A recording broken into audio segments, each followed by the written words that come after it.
Good morning. Last આપણે chapter number 4 સમતલમાં ગતિ એને સ્ટાર્ટ કરેલું છે. સદિશ એટલે શું, સદિશને કઈ રીતે રજૂ કરી શકાય અને એને રજૂ કરવાની ભૌમિતિક રીત, એના ઉપર આપણે ચર્ચા કરી રહ્યા. હવે આપણે, કેમ કે આપણને ખબર છે કે સર આપણે ત્રીજા ચેપ્ટરને જ્યારે રજૂ કરેલું છે ત્યારે એ એક પારિમાણિક ગતિ હતી, અને હવે જ્યારે આપણે એ જ રાશિઓને ફરીથી રજૂ કરવી છે ત્યારે એ દ્વિપારિમાણિકની અંદર એટલે કે સમતલમાં આપણે એને રજૂ કરવાનું છે. અને એને રજૂ કરવા માટે આપણે પહેલાં જ સદિશને કઈ રીતે વ્યાખ્યાયિત કરી શકાય એના પર ચર્ચા કરી ગયા. આજના આપણા લેક્ચરની અંદર આપણે એ જ વસ્તુને થોડી આગળ વધારીએ છીએ કે સદિશ, જો બે સદિશ ભેગા થાય છે તો એના સરવાળા બાદબાકી કઈ રીતે કરી શકાય. બીજી આપણે અમુક વ્યાખ્યાઓને લાસ્ટ લેક્ચરની અંદર સ્ટડી કરી ગયા. એવી જ બીજી બે અગત્યની વ્યાખ્યાઓને આપણે આ ચેપ્ટરની અંદર સ્ટડી કરીશું. પહેલા તો આપણે અહીંયા ક્લિયર સમજીએ કે હું જેમ તમને સાઈડમાં એક જે સ્લાઇડ છે એની અંદર દેખાય છે કે ભાઈ સ્થાન સદિશ, અહીંયા તમે જોઈ શકો છો સ્થાન સદિશ. તો પહેલાં તો હું સિમ્પલ અહીંયા પહેલાં સમજાવું, પછી તમે હા જોડે શું છે એના પર ચર્ચા કરી શકો. કે ધારો કે કોઈ એક કણ ગતિ કરે છે. અત્યાર સુધી આપણી ગતિ રેખીય હતી. રેખીય ગતિ મતલબ સીધી રેખા. હવે માની લો કે એક કણ કોઈ એક સમતલમાં આ રીતે ગતિ કરે છે. તમે અહીંયા જોઈ શકો છો કે સર એના બે યામ બદલાય છે. કઈ રીતે? તો તમે ધારો કે અહીંયા અક્ષોને ધારી લો, કેમ કે જ્યારે પણ આપણે યામની વાત આવે ત્યારે હંમેશા આપણા સંદર્ભ બિંદુની વાત આવે, આપણી અક્ષોની વાત આવે. તો અહીંયા આપણે બે અક્ષોને પરસ્પર લંબ ધારી લઈએ.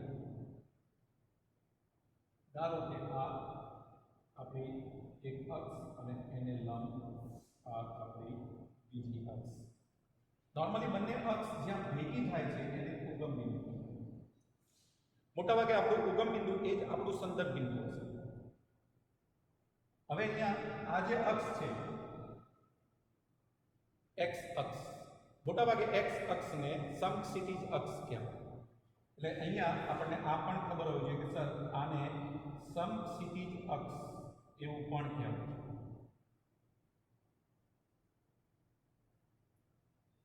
બીજી જે અક્ષ છે જેને આપણે વાય અક્ષ કહીએ છીએ, ક્લિયર છે કે આને લંબ અક્ષ પણ કહેવાય છે.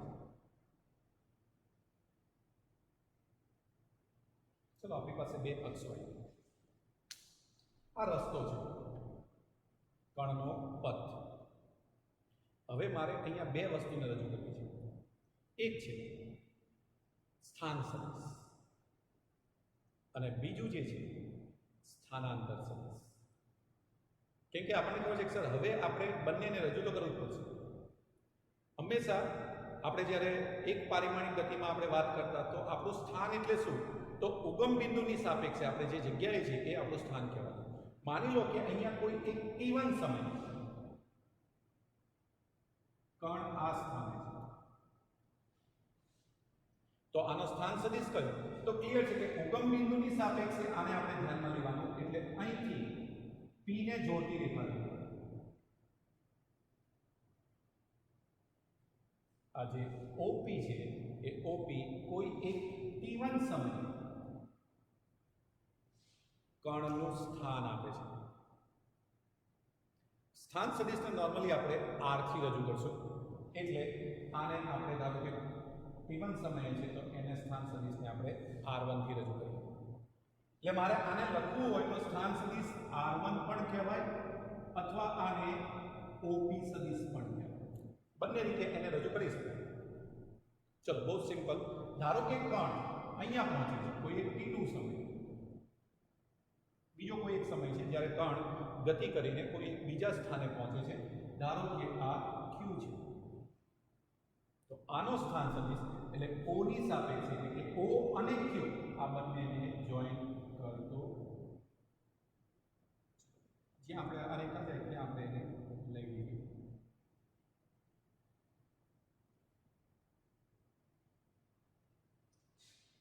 આ જે છે એ R2 સ્થાન સદિશ. કણ પહેલા P ઉપર હતું ત્યાંથી ગયું Q ઉપર. સ્થાનાંતર સદિશ તો આપણે ખબર છે કે સર સ્થાનાંતર સદિશ એટલે પ્રારંભિક સ્થાન અને અંતિમ સ્થાન આ બેને જોડતો સદિશ. તો સ્થાનાંતર સદિશ એટલે અહીંયા આ જે P અને Q ને આપણે જોઈન કરીને જે સદિશ બને એ તમારો થયો સ્થાનાંતર સદિશ. એને ડેલ્ટા R થી પણ રજૂ કરવામાં આવે છે. આપણે જાણીએ છીએ કે સ્થાનાંતર સદિશ હંમેશા લઘુત્તમ અંતરને રિપ્રેઝેન્ટ કરે, ઓછામાં ઓછું અંતર એને રજૂ કરે. તો હવે જો એની વ્યાખ્યાની આપણે વાત કરીએ તો તમે ત્યાં અહીંયા પણ આકૃતિને ક્લિયર જોઈ શકો છો. અહીંયા પણ આપણી પાસે બે અક્ષો છે. તો અહીંયા આપેલી ક્ષણે આપેલા સંદર્ભ બિંદુને અનુલક્ષીને આપેલા કણનું સ્થાન નક્કી કરતા સદિશને તે ક્ષણે તે સંદર્ભ બિંદુને અનુલક્ષી તે કણનો સ્થાન સદિશ કહેવાય. ફોર એક્ઝામ્પલ અહીંયા Q એ લોકોએ પ્રારંભિક સ્થાન લીધું છે તો R1 એ પહેલો Q બિંદુએ જ્યારે કણ છે ત્યારનો સ્થાન સદિશ રજૂ કરે. R2 એ જ્યારે કણ R પર પહોંચે ત્યારે સ્થાન સદિશને રજૂ કરે. અને ડેલ્ટા R જે અહીંયા તમે જોઈ શકો છો કે હા સર આકૃતિની અંદર ડેલ્ટા R આપેલું છે તો આ ડેલ્ટા R એ સ્થાનાંતર સદિશને રજૂ કરે. આમ આપણે જોઈએ છીએ કે સર સંદર્ભ બિંદુ કોઈ પણ લઈ શકાય, એના માટે ક્યાંય કોઈ રૂલ નથી. મોટા ભાગે આપણે આ જે અક્ષો ધારીએ છીએ એના ઉગમ બિંદુને જ હંમેશા સંદર્ભ બિંદુ તરીકે લઈશું. ચલો તો સ્થાન સદિશ અને સ્થાનાંતર સદિશ કઈ રીતે રજૂ કરી શકાય તો એની આ એક નાની માહિતી છે. આઈ થિંક હવે તમે આ બાબતમાં બધા ક્લિયર થઈ ગયા હશો કે કઈ રીતે સ્થાન સદિશને રજૂ કરી શકાય. ચલો બીજા પોઈન્ટ ઉપર આપણે જઈએ. બે સદિશોના સરવાળા માટેની રીત. આપણી પાસે બે રીતો છે. સરવાળા માટે આપણે બે રીતોનો ઉપયોગ કરીએ છીએ. એક જે રીત છે એને ત્રિકોણની રીત કહેવાય છે અને બીજી જે રીત છે એને સમબાજુ ત્રિકોણની રીત કહેવાય છે. સમબાજુ ત્રિકોણની રીત આપણે આગળ સ્ટડી કરશું.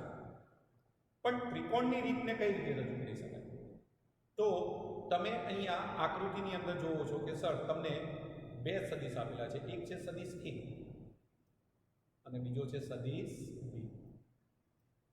જે રીતે આપેલા છે એ બાદ સદિશ. હવે તમે 10માની અંદર રચના સ્ટડી કરી ગયા. રચનાઓની અંદર આપણે લખતા કે જેવું દોડતા જતા હતા એવું જ આપણે અહીંયા લખતા જતા. તો અહીંયા આકૃતિમાં આપણને બે સદિશ આપેલા છે A અને B. માની લો કે હું પણ અહીંયા એવી જ રીતે બે સદિશને ધ્યાનમાં લઉં. ધારો કે આ સદિશ A છે અને આ સદિશ B છે.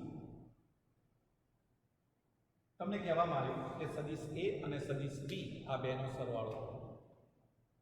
એટલે આપણે પહેલું કામ શું કરશું, અહીંયા કોઈ એક બિંદુ O ધારી લઈશું.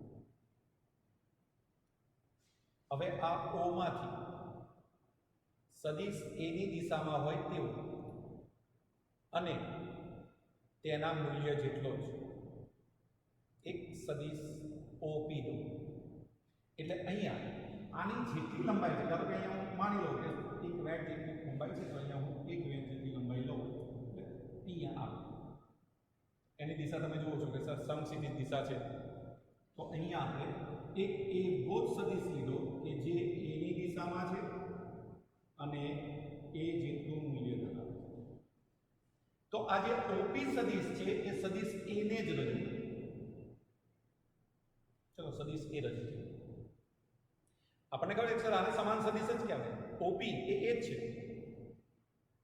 તો ક્લિયર છે. અહીંયા કહી શકીએ સર OP સદિશ બરાબર સદિશ A. હવે આપણે બીજો એક સદિશ લેવાનો.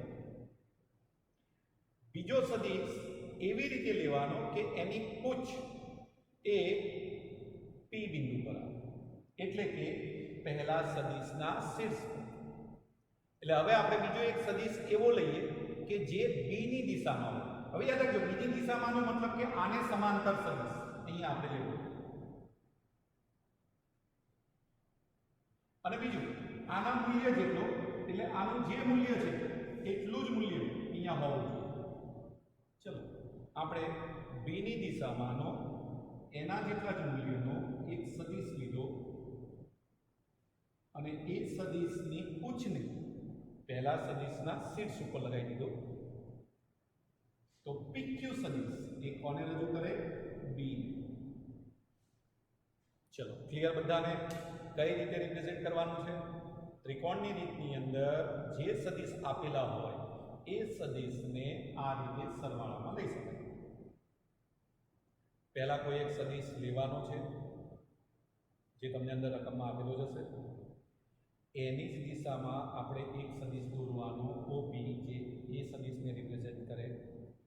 સદિશ એના શીર્ષ ઉપર રહે તેમ બીજા સદિશની પૂછ એ રીતે એના ઉપર મૂકવાની અને બીજો સદિશ દોરવાનો PQ.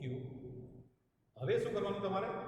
પહેલા સદિશની પૂછ અને બીજા સદિશનું શીર્ષ આને જોડતો સદિશ લેવાનો. હવે ધારો કે આને જોડતો સદિશ અહીંયા આપણે લઈએ એટલે સદિશ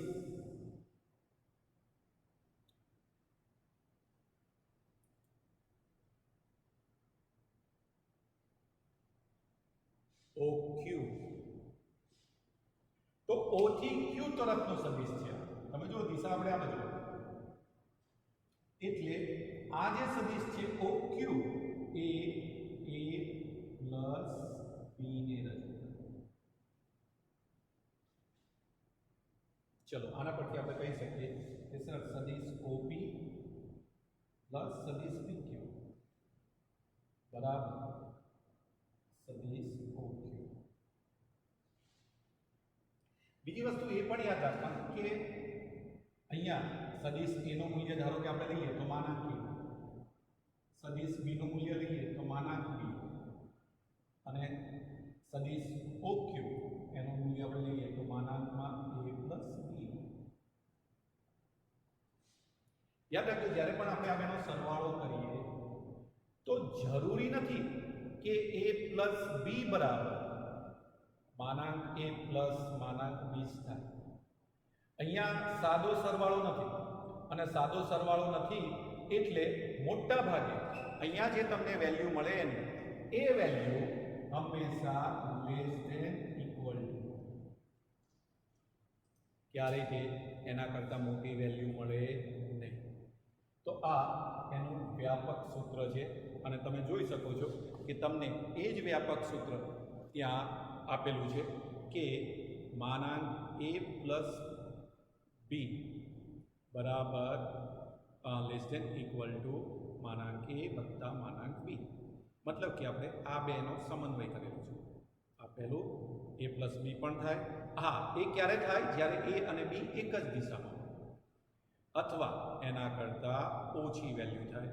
મતલબ કે માનાંકમાં A + B <= માનાંક A + માનાંક B શક્ય નથી સદિશના સરવાળાની અંદર. અને તો સાદા સરવાળામાં આપણને ખબર છે કે હા સર એ તો શક્ય નથી જ કે 2 + 5 મેક્સિમમ 7 થાય, 7 કરતાં વધે નહીં. તો સદિશમાં પણ 7 કરતાં ન વધે પણ 7 જ થાય એવું પણ જરૂરી નથી. 7 અથવા 7 કરતાં ઓછી વેલ્યુ મળે. ચલો તો આપણે આ રીતે સરવાળાને રજૂ કરી શકીએ. હવે આપણને પ્રશ્ન થાય તો કે બાદબાકી કઈ રીતે કરી શકાય? તો આપણે જાણીએ છીએ મારે જો અહીંયા બાદબાકી કરવી છે તો એનો મતલબ એવો થઈ ગયો કે સર A + ઓછા B. મતલબ મારે અહીંયા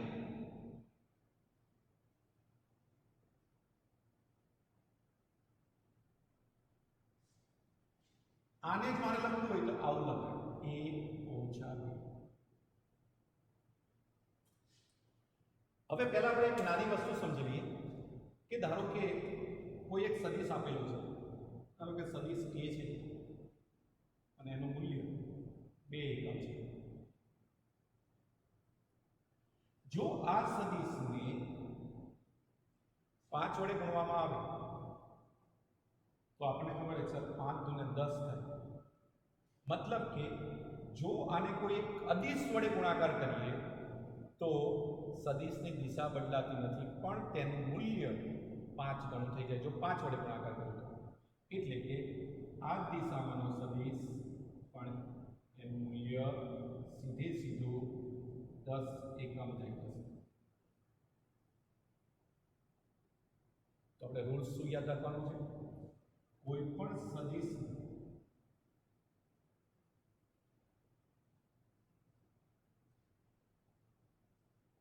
અદિશ વડે ગુણાકાર કરતા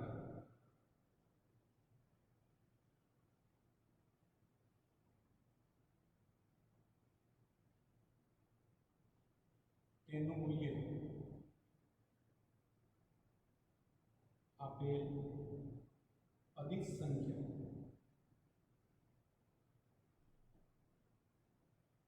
ગણું થઈ જાય છે.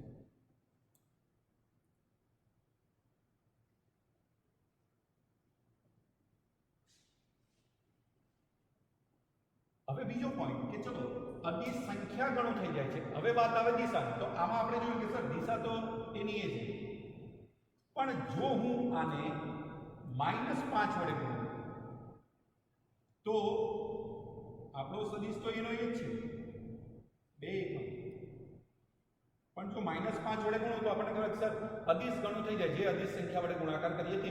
એટલે -5 વડે ગુણું તો -10 થઈ જાય. તો હવે અદિશ આપણને આનો આ જ મળે, એટલે કે લંબાઈ તો આટલી જ મળશે, પણ આ દિશા માનાંક a બરાબર તો 10 એકમ જ થશે. એટલે ત્યાં આપણે બે મુદ્દા બીજા કહી શકીએ કે જો ધન સંખ્યા હોય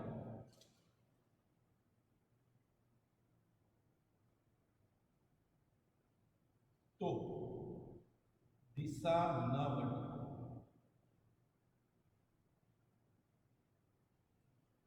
અને જો ઋણ સંખ્યા તો વિરુદ્ધ દિશા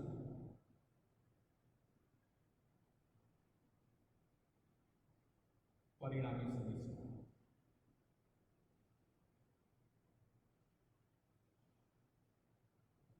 ચલો આ બે મુદ્દાને દરેકે યાદ રાખી લેવાના છે કે કોઈ પણ સદિશને અદિશ વડે જો ગુણાકાર કરીએ તો એનું મૂલ્ય એ જે અદિશ છે એના ગણું થઈ જાય છે.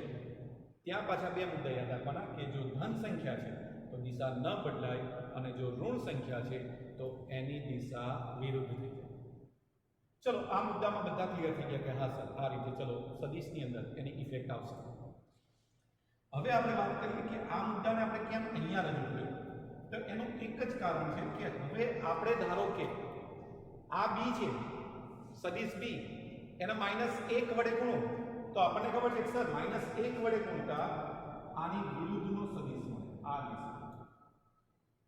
મતલબ કે એક્ઝેક્ટ એની દિશા વિરુદ્ધ થઈ જાય, પણ મૂલ્ય જેટલું છે એટલું જ રહે. એટલે આ કયો સદિશ કહેવાય? માઇનસ. ચલો આપણી પાસે -b સદિશ આવી.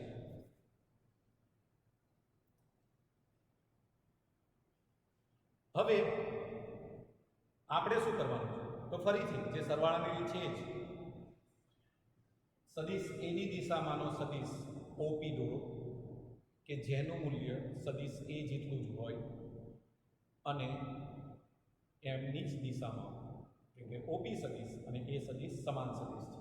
એટલે અહીં આપણે પહેલા OP સદિશને રિપ્રેઝેન્ટ કરીએ.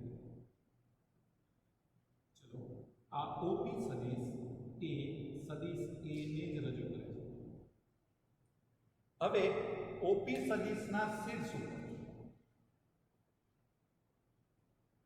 -b સદિશને એવી રીતે રજૂ કર્યું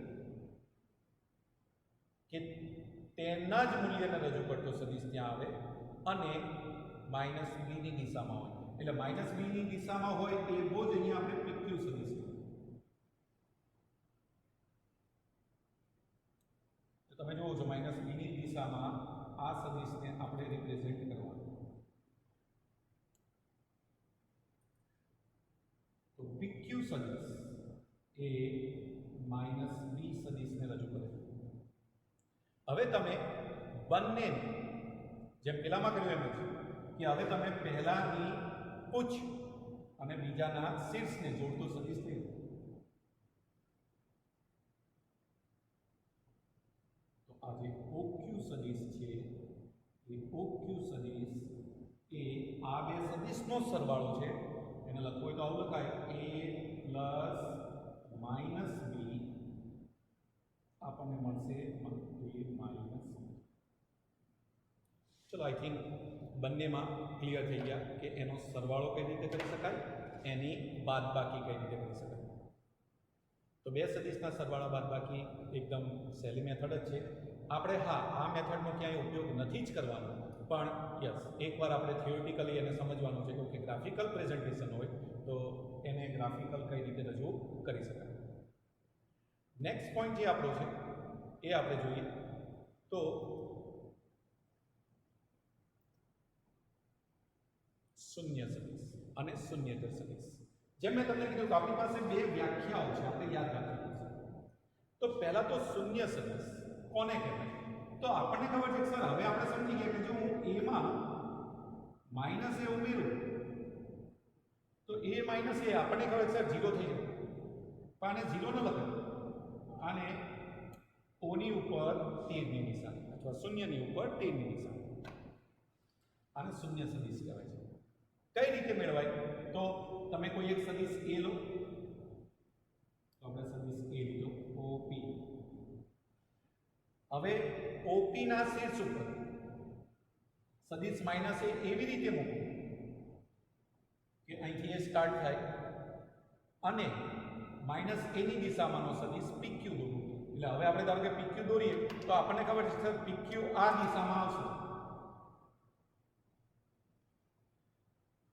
અહીંયા Q આવશે. હવે આપણો રૂલ શું કહે છે? પહેલા સદિશની પૂછ અને બીજા સદિશનું શીર્ષ એને જોડતો સદિશ. તો એ તો ત્યાં જ છે, એટલે કે આપણને શું મળશે? ખાલી બિંદુ. એટલે કે અહીંયા જે સદિશ છે એની કોઈ લંબાઈ મળશે નહીં. આને શૂન્ય સદિશ કહેવાય. એટલે કે કોઈ એક સદિશમાં એનો જ વિરોધી સદિશ ઉમેરતા જે સદિશ પરિણામી સદિશ મળે તેને શૂન્ય સદિશ કહેવાય. અથવા બીજી રીતે અહીંયા જે વ્યાખ્યા આપી છે એ પ્રમાણે કે બે વિરોધી સદિશો સરવાળો મળતા સદિશને શૂન્ય સદિશ કહેવાય. ક્લિયર છે કે તેની સંજ્ઞા મેં કીધું એમ 0 ની ઉપર તીર અને શૂન્ય સદિશ કહેવાય છે. ઉચ્ચાર બોલશું શૂન્ય સદિશ, a વત્તા માઇનસ a શૂન્ય સદિશ થશે. મતલબ કે આ એવો સદિશ છે કે જે સદિશ તો છે પણ એને દિશા નથી. આપણને કોઈ એસક્યુ પૂછે કે એવો કયો સદિશ કે જે સદિશ હોવા છતાં એની પાસે દિશા નથી, તો એ શૂન્ય સદિશ. હવે શૂન્યેતર સદિશ મતલબ કે જે સદિશનું મૂલ્ય શૂન્ય સિવાયનું હોય, કે શૂન્યેતરનો મતલબ જ થાય શૂન્ય સિવાય. તો જેનું મૂલ્ય શૂન્ય ન હોય તેને શું કહેવાય? શૂન્યેતર સદિશ.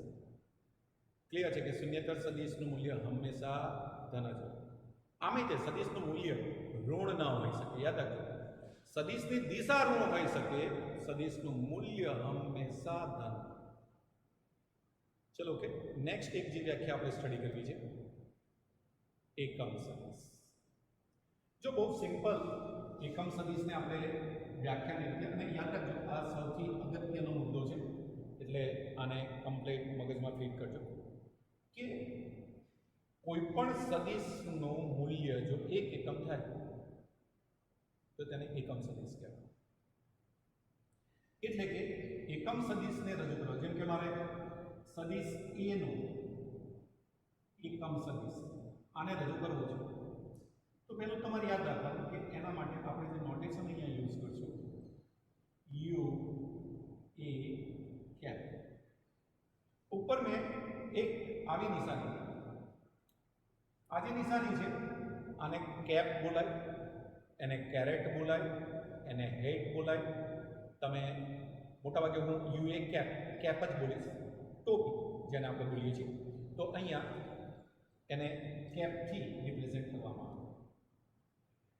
તો જે સદિશનું મૂલ્ય 1 એકમ હોય, આપણને ખબર સર એકમ સદિશ નામ જેમ શૂન્ય સદિશ મૂલ્ય 0, એમ એકમ સદિશ તો એનું મૂલ્ય 1 એકમ હોય. પણ એને કઈ રીતે મેળવી શકાય? તો વ્યાખ્યાની રીતે યુએ કેપ બરાબર સદિશ નીચે તેનું મૂલ્ય. મતલબ કે કોઈ પણ સદિશને તેના મૂલ્ય વડે ભાગતા મળતા સદિશને તે સદિશનો એકમ સદિશ કહેવાય. અને યાદ રાખજો, આનું મૂલ્ય આજે તમે એકમ સદિશ અહીંયા મેળવો છો આ રીતે, એનું મૂલ્ય હંમેશા એક એકમ જ થાય. કઈ રીતે થાય એની વાત હજી આપણે આગળ કરશું, કારણ કે હજી આપણે મૂલ્ય ઉપર કોઈ ચર્ચાઓ નથી કરી કઈ રીતે મેળવાય. આના પરથી આપણે આવું પણ લખી શકીએ, સદિશ એ બરાબર માનાંક a ઇન્ટુ યુએ કેપ. આનો મતલબ થાય કે કોઈ પણ સદિશને તેના મૂલ્ય અને તેની દિશામાંના એકમ સદિશના ગુણાકાર સ્વરૂપે રજૂ કરી શકાય. યાદ રાખજો, અગત્યનો પોઈન્ટ કહેવાય છે આને, કે આપણે આગળ જ્યારે સદિશના વિભાજનની વાત કરશું ત્યારે પાછા આ પોઈન્ટ ઉપર આવશું. અત્યારે ખાલી એટલું જ યાદ રાખવાનું છે કે કોઈ પણ સદિશ હોય જો તેનું મૂલ્ય 1 એકમ થાય તો તેને એકમ સદિશ કહેવાય. આકૃતિની અંદર તમે જોવો છો કે સદિશ એ આપેલો છે અને સદિશ એની જોડે બીજો એક ડાયાગ્રામ છે, ત્યાં તમને લખીને આપેલું છે યુએ કેપ. એનું મૂલ્ય 1 એકમ લીધેલું, એ જે સદિશ છે એનું મૂલ્ય 1 એકમ છે. એની કમ્પેરમાં સદિશ એને રજૂ કરી શકાય. હવે આ મુદ્દાને ખાસ મગજમાં ફિટ કરજો. કોઈ પણ સદિશને તે સદિશના મૂલ્ય, કેમ કે માનાંક એ તે સદિશનું મૂલ્ય કહેવાય, અને તેની દિશામાંનો એકમ સદિશ, કેમ કે એકમ સદિશની દિશા હંમેશા સદિશની દિશામાં જ. ધારો કે એ સદિશની દિશા છે તો એનો એકમ સદિશ એની દિશામાં જ મળશે. ધારો કે કોઈ બી સદિશ છે, આ બી સદિશ છે, તો આનો એકમ સદિશ એ બીની દિશામાં જ મળે. માઇનસ બી છે તો આનો એકમ સદિશ માઇનસ બીની દિશામાં જ મળે. એટલે કે કોઈ પણ સદિશની દિશા અને તેના એકમ સદિશની દિશા બંને હંમેશા એક જ. ચલો, તો કોઈ પણ સદિશને તે સદિશના મૂલ્ય અને તેની દિશામાંના એકમ સદિશના ગુણાકાર વડે રજૂ કરી શકાય. આ પોઈન્ટને ખાસ દરેકે યાદ રાખવાનો. સદિશ એ બરાબર માનાંક a ઇન્ટુ યુએ કેપ. અને ઉપરનું સૂત્ર આ તો આને પણ કમ્પ્લીટ યાદ રાખવાનું કે એકમ સદિશ મેળવવા માટે ઉપર સદિશ અને નીચે એનું મૂલ્ય. કઈ રીતે મેળવવાનું છે તો મેં તમને કીધું એમ કે આપણે આગળ એના પર ડિટેલમાં ચર્ચા કરીએ છીએ. નીચે તમે અહીંયા વાક્ય જોઈ શકો કે કોઈ પણ સદિશને સદિશના મૂલ્ય અને તેની દિશામાં એકમ સદિશના ગુણાકાર વડે રજૂ કરી શકાય છે. એકમ સદિશ આપણા માટે બહુ જ અગત્યનું છે અને એટલે શરૂઆતથી આપણે ધારી લીધું છે કે આપણી પાસે 3 અક્ષો છે, એક્સ, વાય, ઝેડ. તો એક્સ, વાય, ઝેડ દિશામાંના એકમ સદિશોને આપણે પહેલેથી ધારી લીધા છે કે એક્સ અક્ષ પરનો એકમ સદિશ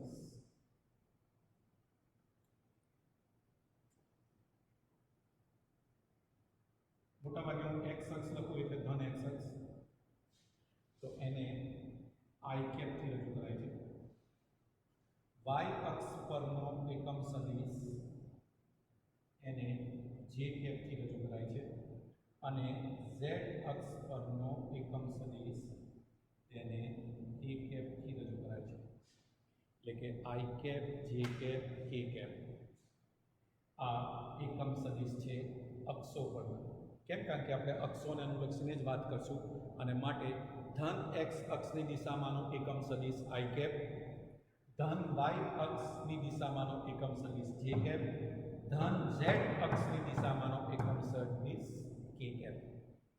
હવે જો હું ઋણ એક્સ અક્ષ લઉં તો એની દિશામાંનો એકમ સદિશ માઇનસ આઈ કેપ, ઋણ વાય અક્ષ લઉં તો એની દિશામાંનો એકમ સદિશ માઇનસ જે કેપ, અને ઋણ ઝેડ અક્ષ લઉં તો એની દિશામાંનો એકમ સદિશ માઇનસ કે કેપ. તો આપણે છેલ્લીમાં એ પોઈન્ટને આપણે અહીંયા રજૂ કરેલો છે કે કાર્ટેશિયન એમાક્સ પદ્ધતિમાં ધન એક્સ અક્ષ ધન વાય અને ધન ઝેડ અક્ષની દિશામાંના એકમ સદિશોને અનુક્રમે આઈ કેપ જે કેપ અને કે કેપથી રજૂ કરી શકાય છે.